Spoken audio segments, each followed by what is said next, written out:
falar um pouquinho sobre acne e depois a gente fala um pouquinho sobre rosácea, ok? Bom, para falar de acne, eu sempre divido no que eu chamo de pentágono da acne, porque a acne ela não é apenas um problema, são vários, é um distúrbio multifatorial, certo? Que começa com um aumento da produção de sebo, a glândula sebácea, lá no folículo piloso, que está anexa ao folículo piloso, ela passa a ficar hipertrofiada, passa a sintetizar mais sebo, mais gordura, mais lipídios, por um estímulo hormonal. Por um estímulo hormonal. É óbvio que fatores individuais, ó, já vou pular para o quinto, fatores individuais, fatores genéticos, hereditários, podem propiciar essa hipertrofia, essa sensibilidade excessiva aos hormônios. Então, essa glândula passa a sintetizar muito sebo. Esse aumento da síntese de sebo coincide com a queratose do folículo, lá no infundíbulo, lá no ósteo de saída do sebo, ele acaba sendo estrangulado, acaba sendo fechado, hiperqueratinizado, impedindo então que todo esse sebo produzido saia, ele passa a ficar retido. Bom, se a gente lembrar do folículo piloso, nós vamos ver que ele é uma invaginação da pele. Então, lá dentro do folículo, nós temos meio externo. Então, lá dentro do folículo, nós temos bactérias e bactérias patogênicas, como o Propionibacterium acnes. Essa bactéria aqui presente passa a se alimentar muito desse sebo retido. Muito, passa a se alimentar e se proliferar. O que ela vai fazer então? Vai liberar vários glicopeptídeos patogênicos que vai ativar o processo inflamatório lá na nossa derme. Então, esse folículo piloso com sebo retido, hiperqueratinizado, com bactérias, passa a servir como um processo infeccioso, uma inflamação, que depende muito dos fatores imunológicos dos indivíduos. Ó, calma. Vamos ver agora passo a passo sobre cada um desses aspectos? Por exemplo, aumento da produção de sebo. Olha aqui, ó, nós temos aqui, ó, o infundíbulo, tá? A raiz do pelo, o folículo piloso aqui, e duas glândulas sebáceas em anexos. Essas glândulas sebáceas possuem receptores hormonais para um hormônio derivado da testosterona, um hormônio chamado dihidrotestosterona. Esse hormônio dihidrotestosterona, ele passa a se ligar a receptores que aumentam a produção de sebo, hipertrofiam, deixa essa glândula grandona, essa glândula sebácea hipertrofiada. Esses hormônios, ó, esse hormônio responsável, chamado de DHT, deixa eu escrever aqui com a minha canetinha, DHT ou dihidrotestosterona, é formado a partir do hormônio testosterona, que está presente tanto nos homens quanto nas mulheres. É muito comum o aparecimento da acne coincidindo com a puberdade, o aparecimento dos primeiros caracteres sexuais secundários, tanto no menino quanto nas meninas. A testosterona, ela pode seguir por dois caminhos. Através da ação da 5-alfa-redutase, formando a dihidrotestosterona, ou ela pode sofrer a ação de enzimas chamadas aromatases para formar o estradiol, que é o hormônio secundário, né, que dá os caracteres secundários femininos. Então, tanto os meninos quanto as meninas têm concentrações circulantes de testosterona. É óbvio que nos meninos a testosterona é convertida mais em dihidrotestosterona e nas meninas em estradiol, tá? Mas é muito comum também as meninas converterem a testo em DHT. Por isso que essas meninas têm acne na adolescência, acne vulgar. Agora, olhem só, nós vamos falar também sobre a acne adulta, né, que dá principalmente na mulher adulta, em que os níveis hormonais estão desequilibrados. Então, a acne na mulher adulta é mais comum, tá? É mais frequente do que nos homens. Já na adolescência, a acne nos meninos é mais frequente que nas meninas, exatamente por conta dessa conversão da testosterona em dihidrotestosterona, que vai fazer o que na minha glândula sebácea? Vai estimular as glândulas, tá? Aumentando a produção de sebo. Também a DHT acaba estimulando essa hiperqueratinização do infundíbulo, ou seja, o fechamento do ósseo de saída. Forma o que nós chamamos de rolha de queratina. Então, esse sebo aumentado aumenta a proliferação bacteriana, o processo inflamatório é inerente e nós temos, então, o aparecimento da acne, principalmente na adolescência. Então, vocês podem observar que o fundo é hormonal e multifatorial, ok? Olha só o que acontece com o infundíbulo. Ao invés do sebo fluir naturalmente para fazer a lubrificação dos pelos, a lubrificação da nossa pele, ele fica retido aqui, porque o infundíbulo se hiperqueratinizou. Olha que bacana. Por isso que é importante no tratamento da acne nós utilizarmos ácidos, nós utilizarmos os peelings. Por que os peelings? Porque os ácidos produzem o H+, que justamente fazem a clivagem das proteínas. Ó, eles quebram as proteínas, quebram os aminoácidos. O que nós temos aqui? Não é queratina? Não é o extrato córneo? Não é a epiderme que está se fechando, que está obliterando a saída do sebo? Então, se eu aplicar ácidos aqui, quanto mais ácido eu usar, mais eu vou diminuir essa queratinização. Por isso que os peelings trazem um resultado muito legal na acne. E olha só que informação importante, tá? Olha que informação importante. Para que essa queratinização aconteça, as proteínas precisam se juntar, ou seja, precisa obliterar, fechar esse canal, que é um canal formado principalmente por sebo. Quais são os melhores ácidos, então, para eu utilizar no processo de queratinização? Aquele ácido queratolítico, aquele ácido que tem ação queratolítica. Por exemplo, o ácido salicílico.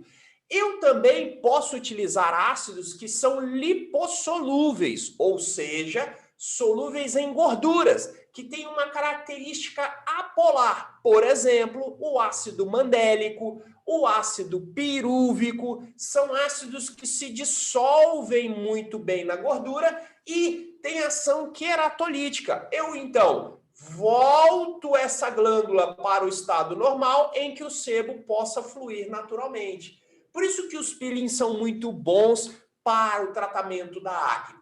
Se esse folículo ficar obstruído, o que vai acontecer? Esse sebo, então, vai ser retido, as bactérias que estão aqui, elas vão se proliferar e pode acontecer a ruptura desse folículo. E aí o processo inflamatório se instala.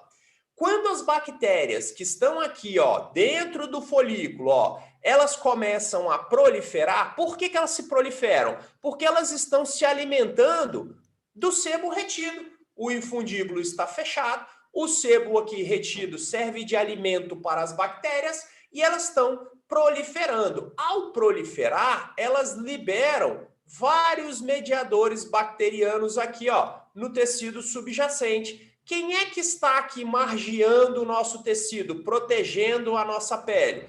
O nosso sistema de defesa, as nossas células anti-inflamatórias, as nossas células inflamatórias, macrófagos, recruta neutrófilos, os estiócitos que estão aqui preocupadíssimos com, caso ocorra a ruptura dessa glândula, essas bactérias caiam no tecido. Se isso acontecer, as nossas células de defesa vão entrar atacando com a maior ferocidade do mundo, no sentido de quê? Evitar que essas bactérias se espalhem pelo nosso corpo. Então, a inflamação é justamente oriunda desse sistema de defesa do nosso corpo, com o risco dessas bactérias caírem nesse tecido. E olha que informação importante, tá bom? Todo mundo vai ter retenção sebácea? Sim. Todo mundo vai ter a hiperqueratinização do infundíbulo? Sim. Todo mundo vai ter proliferação de propionobactério acne aqui dentro do folículo? Sim. Todo mundo vai ter acne inflamatória? Não. Aí que está a diferença. O indivíduo que tem a acne inflamatória é aquele indivíduo que depende de fatores próprios, fatores individuais, tá? Depende da sua resposta inflamatória a essa injúria, a essa infecção. Indivíduos que têm uma resposta mais branda não desenvolvem a acne inflamatória. O máximo que tem são comedões, tá? O máximo que tem são comedões, acne grau 1, tá? Indivíduos que têm uma resposta moderada a essa invasão bacteriana são indivíduos que desenvolvem uma acne inflamatória grau moderado, grau 2. Então tem uma pústula aqui, uma colar. Esses indivíduos são os que mais respondem aos tratamentos com ácidos e com dermocosméticos, tudo bem?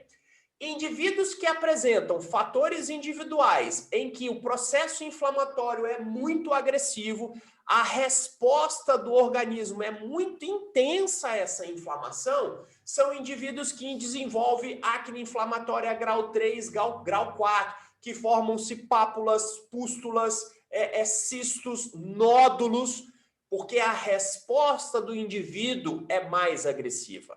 Esses indivíduos não respondem a tratamentos dermocosméticos. Esses indivíduos grau 3 e 4, em que a resposta inflamatória é muito intensa, só respondem ao uso da isotretinoína, ao Roacutan, tá bom? O que o Roacutan faz? O Roacutan causa a atrofia da glândula, tá? A isotretinoína é um derivado da vitamina A, é o ácido retinóico de uso oral, e em altas doses ele chega aqui na glândula sebácea e causa a atrofia da glândula.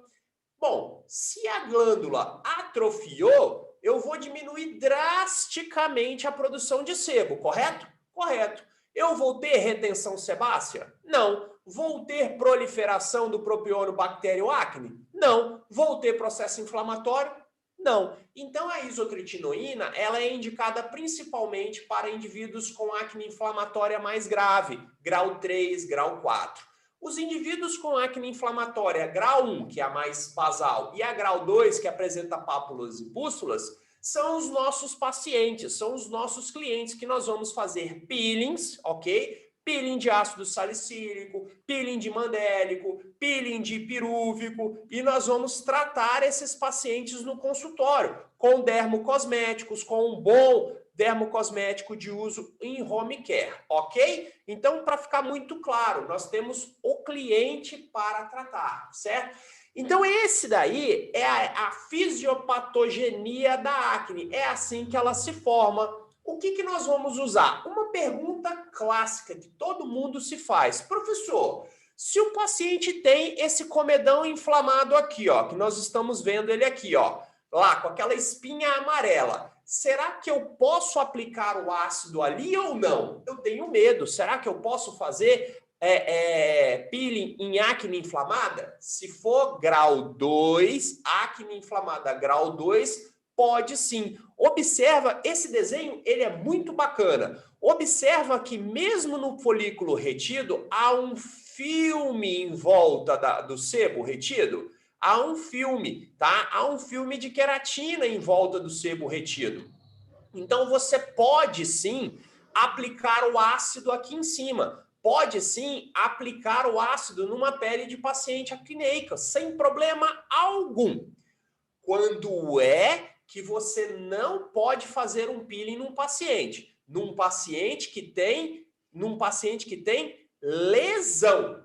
Ou seja, num paciente que tem a pele lesada, que ela está ferida, que está machucada, que ele acabou de espremer, numa pele que você acabou de fazer uma extração manual, se você vir com um ácido ali em cima, pode ser que essa extração, a limpeza de pele, a extração manual, cause fissuras, microfissuras na pele, que na hora que você colocar o ácido, ele vai encontrar essa abertura e vai penetrar muito. Aí ele causa uma queimadura na pele. Então, nós só fazemos ácidos, só aplicamos peelings, essa informação é muito importante, tá bom? Nós só aplicamos o ácido na pele íntegra. Se você for fazer extração manual, fazer limpeza de pele, faça em sessões alternadas. Faça a limpeza em um dia e o peeling em outra. Na hora que você colocar o ácido na pele do paciente, a pele precisa estar íntegra. Se ele chegou com a espinha mexida, não o faça. Aliás, vai uma dica muito boa para vocês aqui, ó. Tenham no consultório o ácido salicílico concentrado lá, 30%, tá bom? Mesmo que você não vá fazer full face, não faça a face toda, você gosta de trabalhar com mandélio, você gosta de trabalhar com pirúvico, o ácido salicílico é um coringa para pacientes com acne. Quando o paciente chegar lá no seu consultório com essa acne inflamada lá, você pega um cotonete, molha esse cotonete no ácido salicílico e coloca o cotonete em cima da espinha e tira. Daquela espinha inflamadona, amarelona mesmo, pode ir lá e colocar em cima e retira. Aguarda 5 minutos e repete o procedimento. O ácido salicílico é um beta-hidroxiácido, então ele vai solubilizar esse sebo retido, tá bom? E ele é camada dependente. A primeira camada que você aplicou, ele vai fazer um efeito. Na segunda, ele vai fazer um efeito maior ainda. No outro dia, esse comedão inflamado, essa pústula inflamada, ela praticamente desaparece. Porque o ácido salicílico faz o quê? Ele vai literalmente, ele vai romper esse lacre, vai romper esse tampão e vai fazer com que o sebo flua. Ele vai ser um solubilizador desse sebo retido. Por isso que ele funciona muito legal. E aí depois você pode vir com ácido mandélico por cima. O que o ácido mandélico? Diminui a hiperqueratinização do infundíbulo, faz uma limpeza muito legal e muito bacana nesse paciente, ok?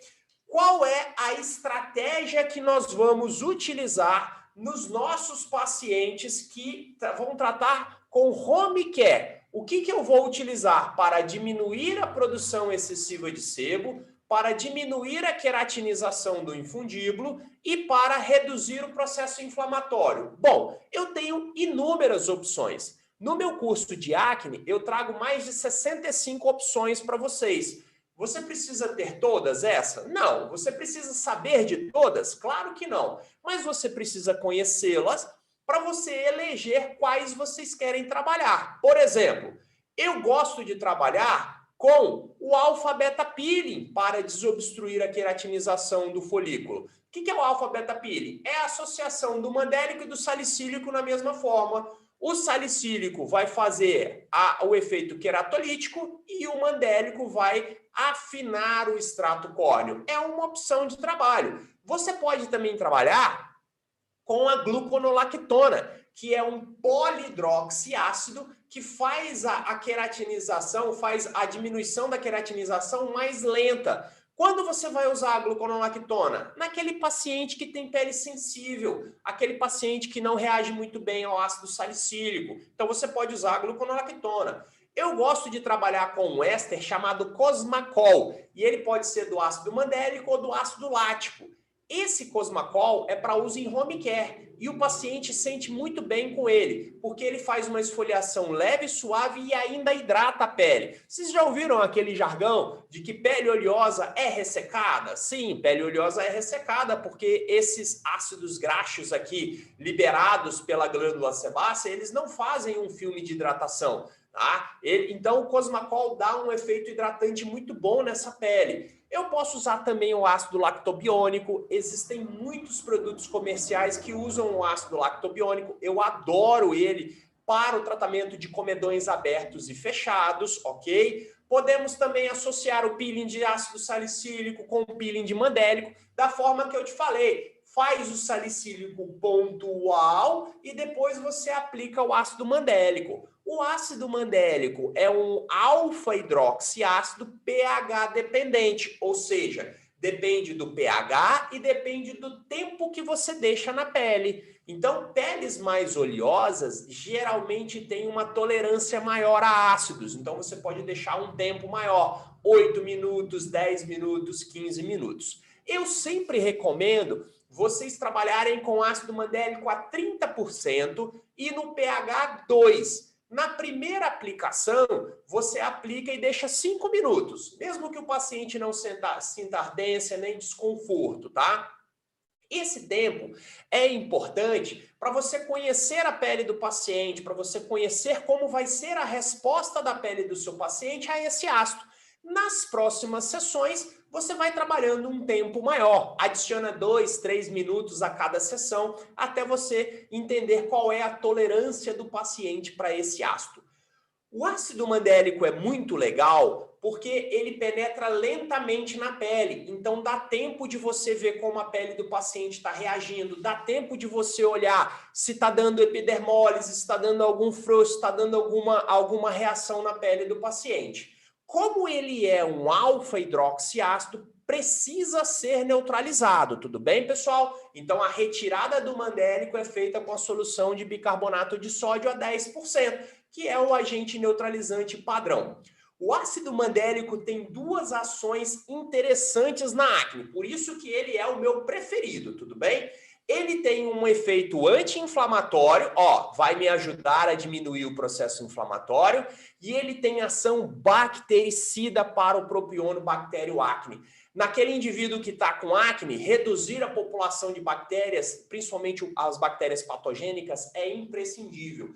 Por isso que o mandélico responde muito bem em paciente com acne. Pode ser o acne de adolescente e o acne na versão adulta. Trabalhem com ele. Se você pegar experiência em trabalhar com essa casadinha aqui, ó, salicílico pontual e mandélico na face toda, você melhora muito a pele do paciente. O mandélico também ajuda no fechamento do poro naquele paciente que teve acne na adolescência e continuou com a pele já com cicatrizes de acne. O mandélico ajuda bastante e ele também ajuda a controlar a produção excessiva de sebo. Ou seja, ele é importantíssimo para o tratamento dos nossos pacientes. Eu gosto também do zinco, porque o zinco é um modulador da produção de sebo. Ele modula a hiperatividade da glândula sebácea. Sabe o que o zinco faz? Ele diminui a expressão da 5-alfa-redutase, aquela enzima que converte no DHT. Então, consequentemente, a gente tem uma modulação do processo. E o zinco você pode usar no sabonete líquido. Sabonete líquido de sulfato de zinco a 5%. O paciente lava o rosto e ele tem um bom efeito controlador da oleosidade. A Amamelis, extrato glicólico também. A gente pode fazer um sabonete líquido junto aqui, ó. Extrato glicólico de Amamelis a 5%, com sulfato de zinco também a 5%. Faz um sabonete líquido, o paciente lava o rosto 2 vezes por dia. É excelente para controlar a oleosidade da pele. E para o processo inflamatório? Podemos aplicar o peróxido de benzoíla a 5%, pontual, como se fosse um SOS, para aquela espinha inflamada, em home care. Em home care, o paciente utiliza o peróxido de benzoíla. E o alfa-bisabolol também, né? O alfa-bisabolol tem um efeito muito legal e muito bacana. Tá vendo, pessoal? Isso daqui, ó, é só um aperitivo do que eu ensino lá no meu curso de acne, tá? Aqui eu tenho, ó, 2, 4, 6, 8, 9 ativos só. Nós falamos em mais de 60, tá? Então tem muita informação, mas tá vendo como a gente pontuou exatamente em cada um dos mecanismos? Quando eu for formular, eu vou associar esses ativos no tratamento do meu paciente. E aí a gente tem uma estratégia para conseguir melhorar a resposta desse paciente acneico, tá? A resposta nos sinais e nos sintomas. Muito bem, falamos um pouco da acne, vamos falar um pouquinho agora da rosácea, tá? A rosácea ainda tem uma etiologia um pouco desconhecida. Ela foi muito bem ilustrada, mas ainda existem alguns pontos que estão obscuros. Eu vou trazer o que há de consenso na comunidade sobre a etiologia da rosácea, tá bom? As principais hipóteses são que uma predisposição constitucional, o indivíduo nasce com essa predisposição, doenças intestinais podem também favorecer a rosácea, a hipertensão, outras regiões, mas a resposta vascular alterada por surtos de eritema na face é a principal ocasionante da rosácea, tá? Qual que é a principal diferença da acne para a rosácea? Às vezes os sinais são semelhantes, tá? Apresenta pústulas e pápulas, tá? O fundo da rosácea é vascular, é um fundo inflamatório vascular. A acne é um fundo da glândula sebácea, tá bom? Então essa diferença é muito comum. Pode ser que o profissional tenha dificuldade em diferenciar no adulto a acne da rosácea. Então, a gente faz um questionáriozinho que eu mostro lá no curso, como a gente diferencia um do outro. Vamos olhar para esse esqueminha aqui, ó. Ele parece assustador, mas não é. Eu vou explicar com bastante calma, porque eu vou mostrar como é o principal consenso da rosácea hoje em dia. Os fatores predisponentes, ou seja, os fatores individuais, ou seja, fatores genéticos, dependem do indivíduo, tá? Mas podem estar associados a distúrbios inflamatórios intestinais, doenças cardiovasculares, como a hipertensão, a diabetes, doenças neurodegenerativas e neurológicas. Todos esses fatores são predisponentes a alterar a resposta do sistema imune. Repara que o sistema imune está intimamente envolvido. Quais são os gatilhos, os fatores que são ativadores da rosácea? E aí sim, esses são importantes para nós controlarmos a expressão da rosácea.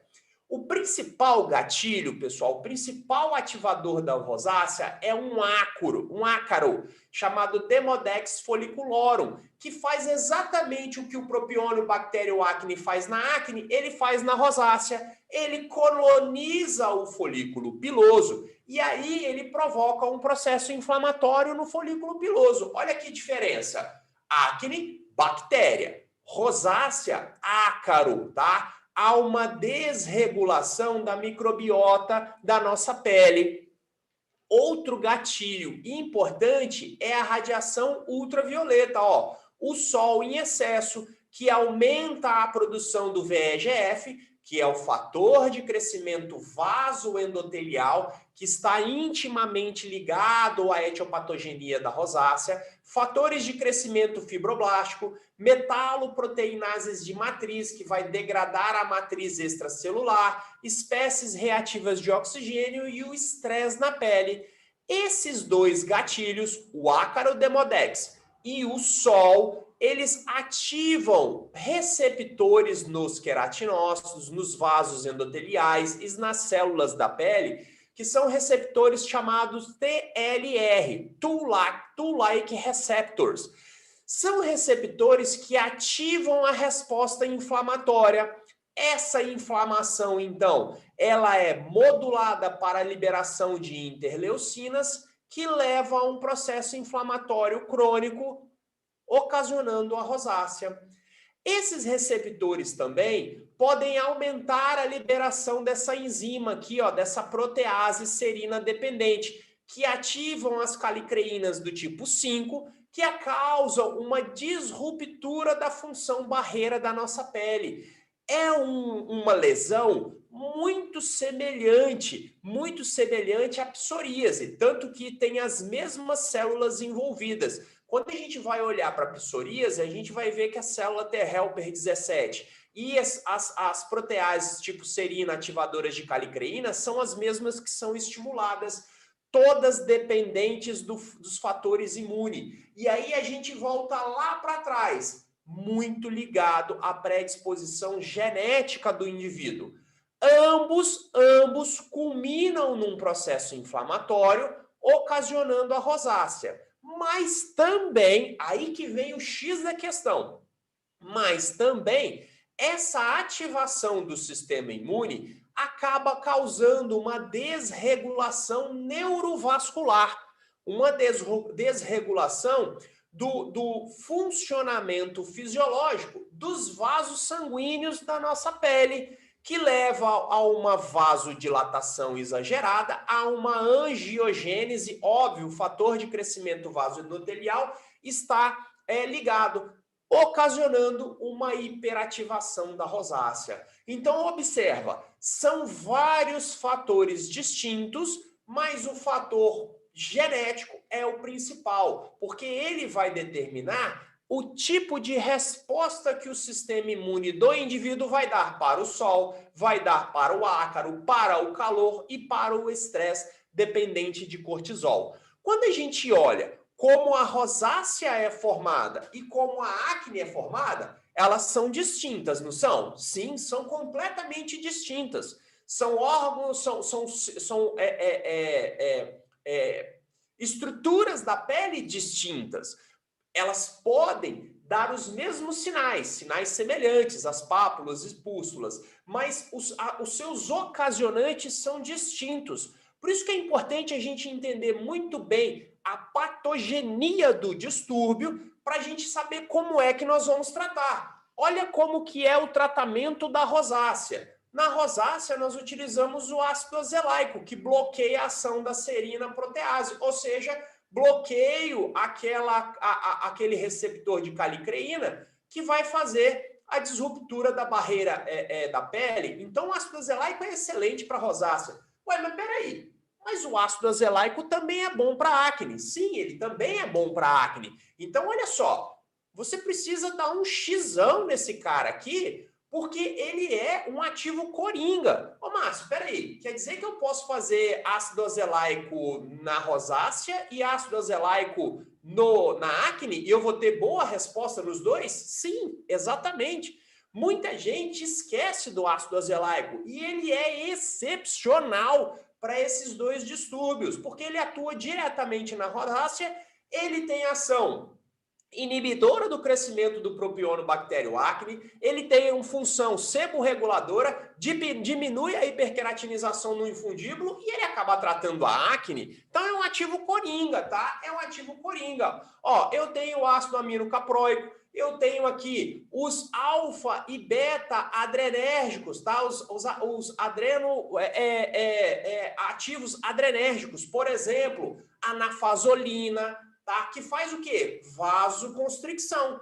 Na rosácea, o vaso está dilatado. Se eu usar vasoconstrictores, como a nafasolina, por exemplo, eu vou ter uma vasoconstricção e vou melhorar aquela vasodilatação, melhora o rubor e o calor do paciente.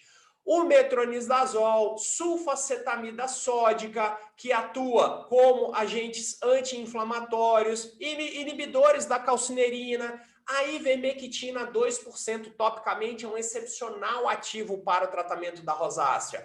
A doxiciclina também, o cromoglicato de sódio. Olha só, eu tenho ativos diferentes no trato da rosácea para o acne. Por isso que é muito importante nós conhecermos e diferenciarmos esses dois distúrbios para poder ser mais assertivos nos nossos tratamentos, tá? Diferenciando a acne e diferenciando a rosácea.